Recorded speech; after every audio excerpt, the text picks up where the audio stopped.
Historically, people that lived for very long time periods in the same place instead of turning to a migratory lifestyle have produced rich cultures.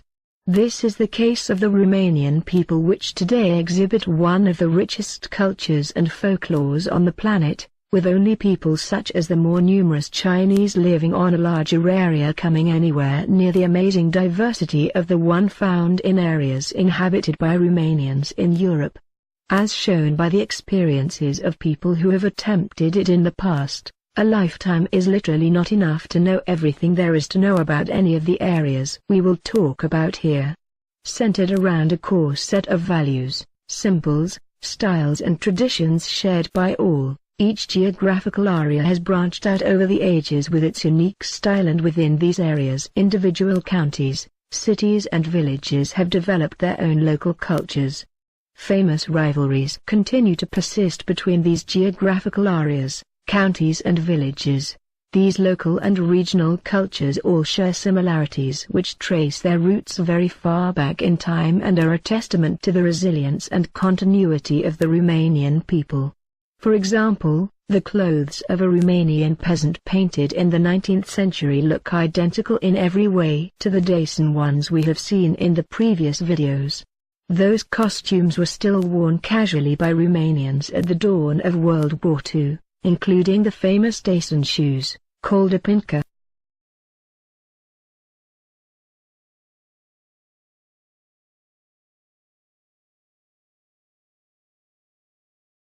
But such similarities can be found with cultures much older than the Dacian one.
Today the Romanians still practice many pre-Christian rituals thousands of years old, although most do not have the original religious meaning to those practicing them. For example, in some parts of Romania, an old Dacian custom of placing a totem pole, instead of a cross, at the head of a tomb is still practiced. A Dacian belief was that the soul leaving the body turns into a bird, and thus the poles are decorated with various symbols and a wooden bird sits at the top. Compared to other European countries, the transition to Christianity happened very fast in Romania because of the old Dacian belief that the soul is immortal. But like all other European nations, they had a lot of pagan rituals related to solstices, seasons, etc. For example, the Dacians already had a custom of their own that fell on the day chosen by the Vatican to represent Christmas. The custom involved the killing of wild boars to help them through the harsh winters. This custom was kept after the introduction of the Christmas holiday, and today domestic pigs are killed all across Romania in the days before Christmas. A huge array of other archaic pre-Christian rituals probably related to the winter solstice and animal gods are also practiced in all areas inhabited by Romanians, like the goat ritual, the bear ritual, the horses ritual, the plough ritual done at New Year's Eve, etc. Many customs are inherited from the Romans as well, such as the belief in fairies that visit a newborn baby and determine his destiny, or the placing of a pine tree, replacing the cypress tree which did not grow in Dacia, in front of the house of a dead man. The funeral customs inherited from the Romans are combined with practices which were typical of the Dacians, such as the celebrating of a death instead of mourning it, or the commemorating of all dead ancestors on a specific day which is now a Christian holiday. We could go on all day talking about the diverse ancestral rituals and customs practiced in Romania, so we'll describe just one more, one coming from the vast ocean of ancient myths still preserved. The one related to the day of Dragobete, the equivalent of Saint Valentine's Day. Dragobete is said to be the son of Docia, a daughter of King Decebalus. She has her own myth, related to the passage from winter to spring. Dragobete is the one who ends the winter and lets the spring come and nature revive. This is the time when love revives as well, and animals and birds mate. Young couples who make vows a certain number of times on this day will stay in love for the whole year. The music and dances of the Romanian people are simply too diverse to cover in such a short space. This area is so vast that a meaningful presentation would require a few hours. So we'll discuss a single dance here, one of the oldest. A magical ritual initially. Variants of this ancient dance can also be found in Portugal or in Britain, where Roman legions made up of Dacians were stationed.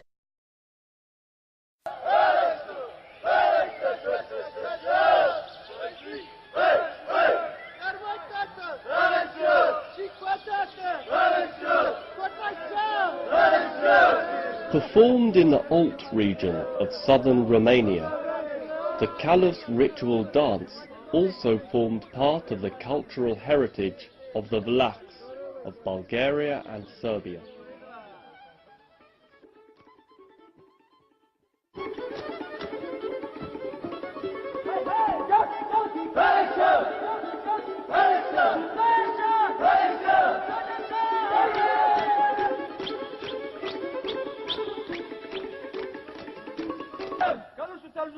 Călușul să-l jucăm! În credință și dreptate! În credință și dreptate! Să ascult comanda vătapului! Să ascult comanda vătapului! Și nu ascult nimic din câștig! Și nu ascult nimic din câștig! Iar acum ar așa! Hăp, hăp, hărășă! Hărășă, șă! Although the oldest documented music used in this dance dates from the 17th century, the ritual probably derived from ancient purification and fertility rites, using the symbol of the horse, which was worshipped as an embodiment of the sun. The ritual's name derives from the callus, the wooden part of the horse's bridle.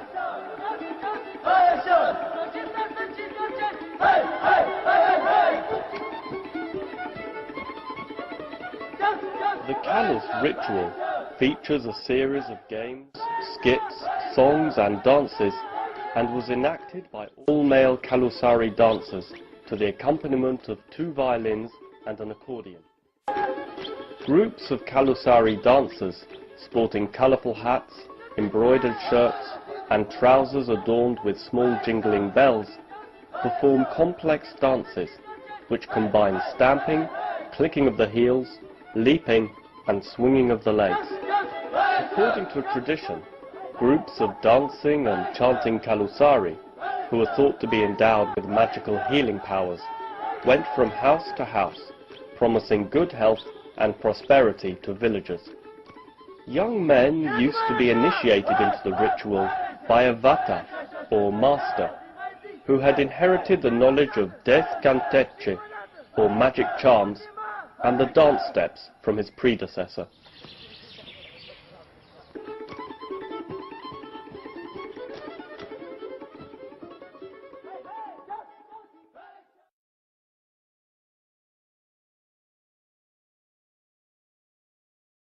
As we have already seen, the main components of the Romanian national costumes are practically unchanged for thousands of years and are common with those of other people of Europe where the Thracian presence was strong.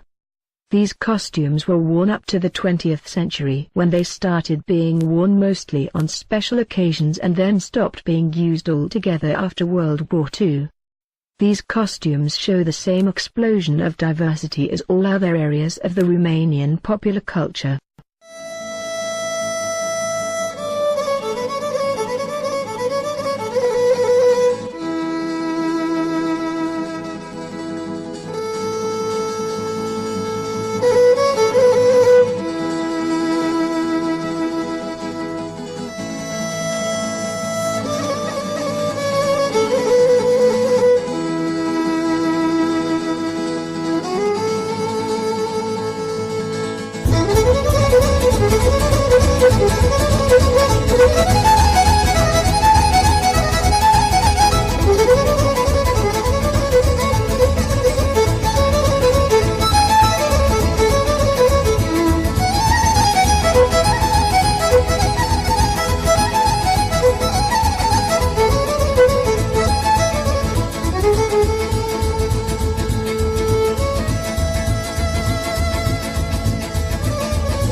Another interesting ancient custom is the painting of eggs in the spring, today done on Easter. This custom is also practiced in Moldova and the parts of Ukraine close to the border to Romania, where Romanians have been assimilated by the Slavs, roughly matching the area that the Cucutni culture occupied in the past.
Another archaic custom that is practiced in the area occupied by the Cucutni culture by both Romanians and the assimilated Romanians in southern Ukraine is the use of the Carpathian horn to transmit various signals between mountain peaks.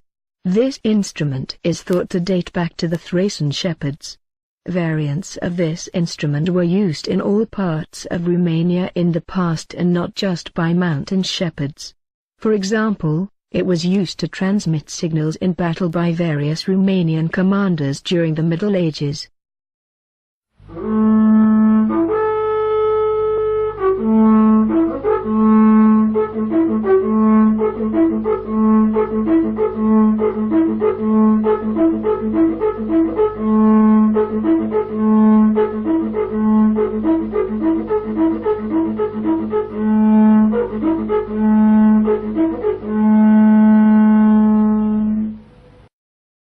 Pottery has also occupied an important part in these areas since the Neolithic.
The huge diversity of Romanian proverbs was collected in an 8-volume, 8,000 pages long collection in the late 19th century. Amazingly, this work was criticized for being incomplete.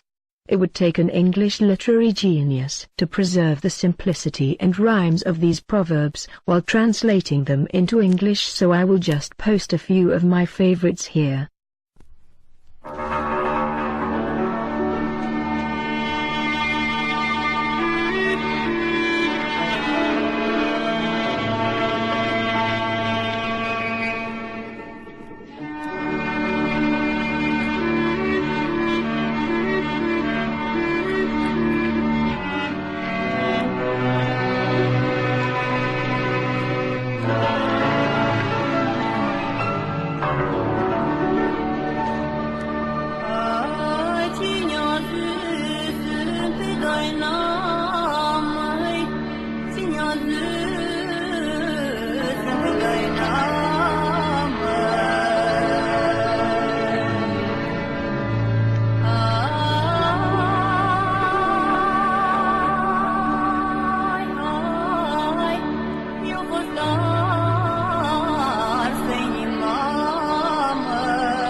On the UNESCO World Heritage Sites, the Romanian wooden churches are a spectacular example of the creativity of ordinary people.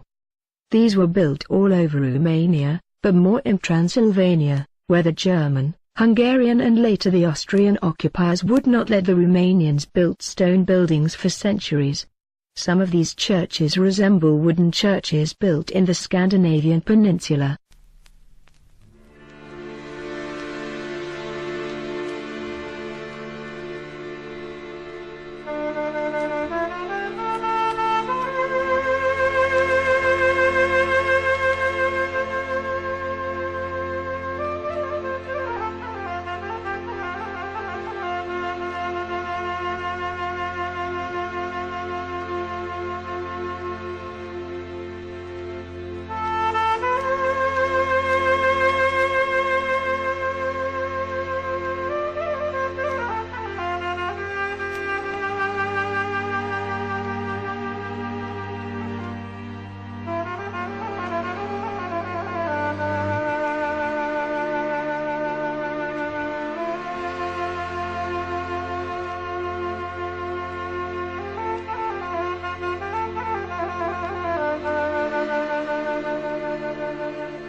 Houses and other rural buildings also varied a lot between different regions, based on local customs and natural resources existent in the area.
Another area where the creativity of the Romanian people was expressed was in the construction of elaborate wooden gates.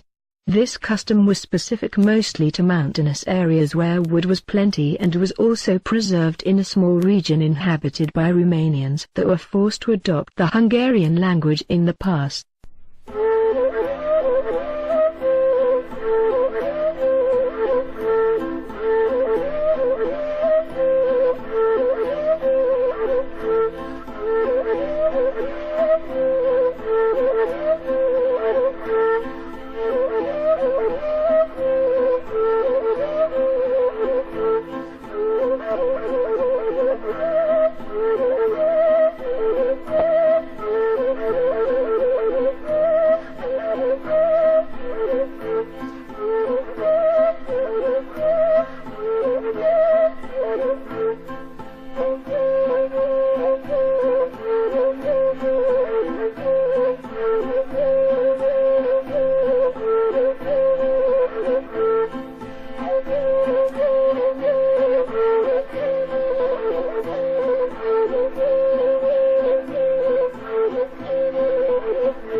Last but not least, the Romanian folklore is filled with poems, stories, ballads, etc. about all sorts of things, from historical figures such as Roman Emperor Trajan or the family of Dacian King Decebalus, to famous outlaws, to nature or daily life, etc.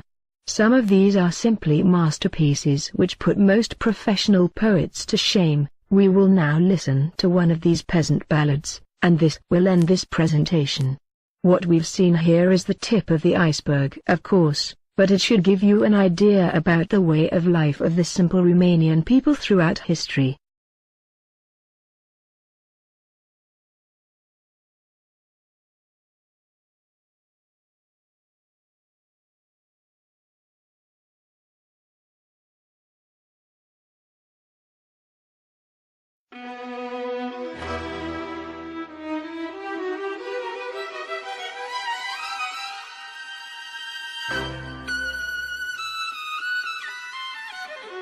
Pe un picior de plai, pe o gură de rai, iată vin în cale, se cobor în vale, 3 turme de miei cu 3 ciobănei.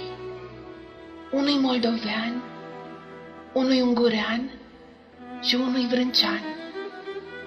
Iar cel ungurean și cu cel vrâncean mării se vorbiră, ei se sfătuiră pe la puste soare ca să mi-l omoare.